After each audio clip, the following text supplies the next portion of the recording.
Hello, this is Brenda Keene, and I am a Sage 100 consultant for E2B Technologies.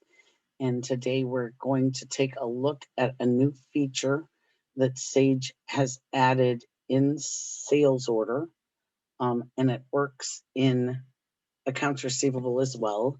So they have now given us the option when entering a credit memo against an invoice. They have given us the option to choose which cost we would like to apply to that credit. The cost from the original order or from history, or the current cost of that item. So I am going to select sales order from my modules list. And then in here in the middle, I am going to open up invoice data entry, and we'll show you how that works. So I'm just going to go ahead and click my next number button for the invoice number. I am going to select the invoice type of credit memo, and then I'm going to select my customer that I want to issue the credit for. And when I do create a credit memo, it gives me this apply to invoice number. So I can go out and find the invoice that I want to apply this credit to. And when I do that, it is now going to ask me if I want to copy invoice information from history.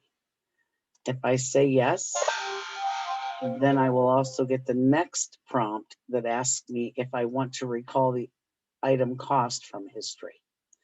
So as you can see, if I say yes, it's going to recall the item cost from the history. If I click no, it's going to use what the current cost of that item is from inventory. And I can actually click details to view the cost from history and the current cost for each item on the invoice. So if I click details, you can see these are the items that were on that particular invoice.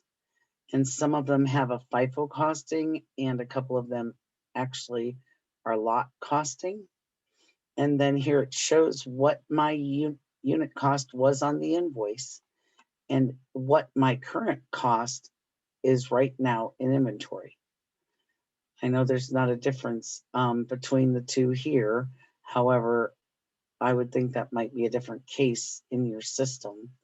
So I'm going to just say, okay, now that I've seen the detail, and then it pops back up to the question.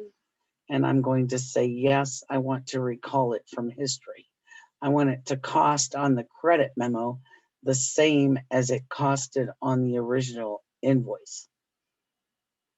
And now if I go to my lines tab, it has pulled in each and every one of the items and the orders that was on that item.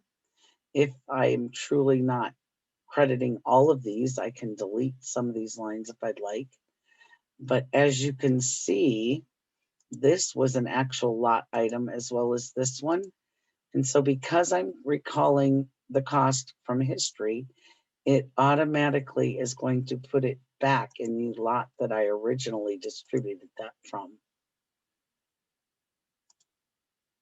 And so I don't have to do any of the distributions. I can then click accept, takes me to my totals tab. For that credit, I click accept again. And now I'm finished with that credit memo, and I am bringing in my cost from history. Thank you so much.